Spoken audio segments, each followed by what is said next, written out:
आप सोचो वो रास कैसा होगा जिस रास में भूत भावन भोलेनाथ गोपी बने और कन्हैया बांसुरी बजाए। बांसुरी के नाम पे हमको एक बात याद आई, भगवान को बांसुरी इतनी प्रिय क्यों है।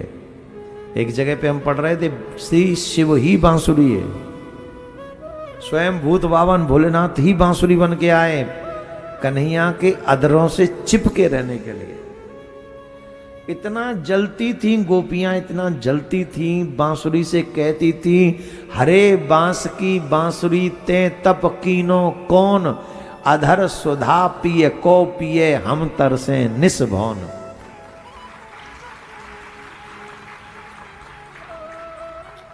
बांसुरी से पूछा ऐसा क्या तप किया है तुमने कि पिया के अधरों से चिपकी रहती हो। बोले साधना। ध्यान से सुनो, क्या साधनाएं तुम्हारी। बोले साधनाएं तो है, बनाने वाले ने तमाम छेद कर दिए फिर भी रोने किसी के पास नहीं गई। यहां थोड़ी सी प्रॉब्लम हो जाए कहां कहां नहीं व्हाट्सअप कर देते, फेसबुक पे डाल देते पूरी स्टोरी। बांसुरी कहती है जीवन में जब भी दुख आए किसी के आगे मत रो, सह जाओ, कुछ विशेष होगा। दूसरा बोले देखो इतने छेद होने पर भी मैं किसी के आगे रोती नहीं। दूसरा बिना बजाए बजती नहीं। युवाओं को दिशा निर्देशन है बांसुरी का। युवाओं को बांसुरी ये कहना चाहती है जब तक कोई तुम्हें बोलने का अवसर ना दे तब तक मत बोलो, जबरदस्ती मत करो। वो कहती है मैं बिना बजाए बजती नहीं। तीसरा मैं उतना ही बजती हूं जितना चाहता है कोई, अपनी मर्जी से नहीं बजती, उतना ही बजूंगी। जितना बजाना चाहे उतनी बजे। और सबसे अहम गुण जो बांसुरी में है वो ये है कि मेरे अंदर कोई गांठ नहीं है, बज ही नहीं सकती। हम सब के अंदर गांठ भरी पड़ी है। डॉक्टर पे चले जाओ कहते एक गांठ है तुम्हारे अंदर, जाओ चेक करा लो। एक नहीं वो चेक कराओ, इसका पूरा अंदर से चेकअप होगा, बहुत गांठ हो गई है अंदर।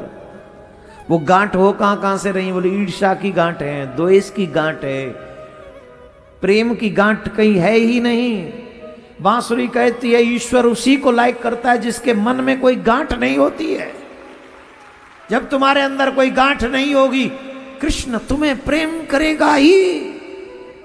धर्म को यूज मत करो, धर्म पर यूज हो जाओ, हो जाओ।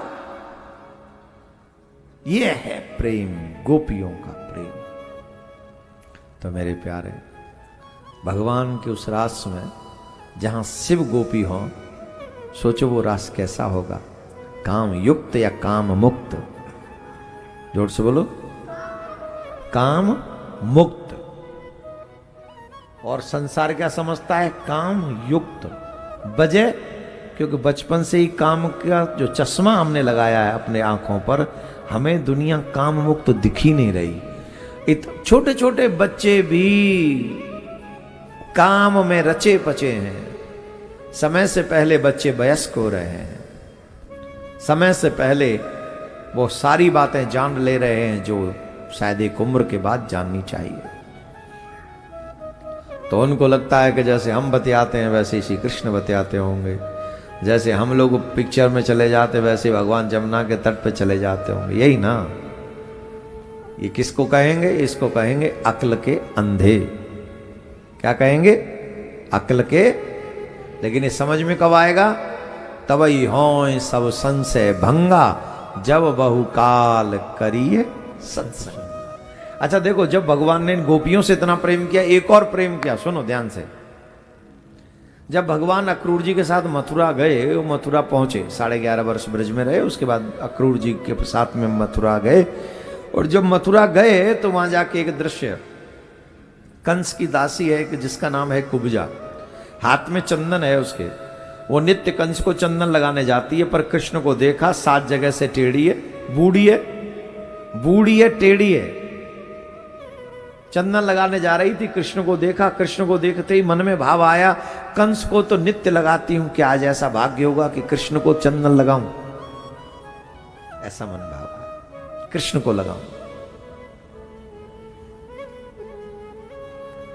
और जैसे ही भाव आया, कन्हैया ने स्वीकार किया, चंदन लगाया। बलराम जी से पूछा क्या दें? बोले जो आवश्यकता हो वो दो।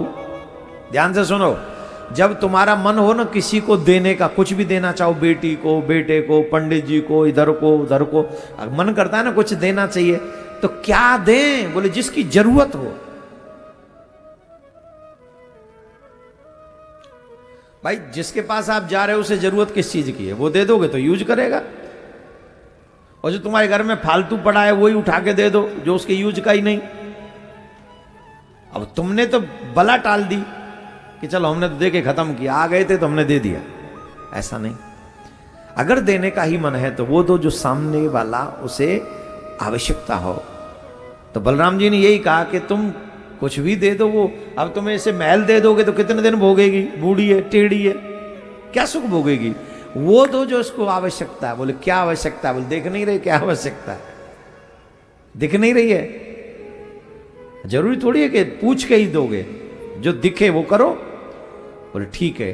तो भगवान ने अपने कर कमल उस कुब्जा से स्पर्श किए, और जैसे ही कर कमल कुब्जा से स्पर्श हुए, वो कुब्जा 16 साल की बड़ी सुंदर युवती बन गई। उसका बुढ़ापा समाप्त हो गया, उसके वो टेढ़ापन भी समाप्त हो गया, एकदम सुंदर हो गया।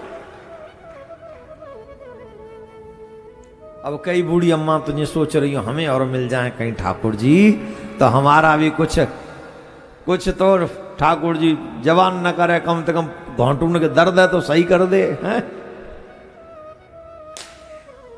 कर दियो लगे काऊ को ठीक है।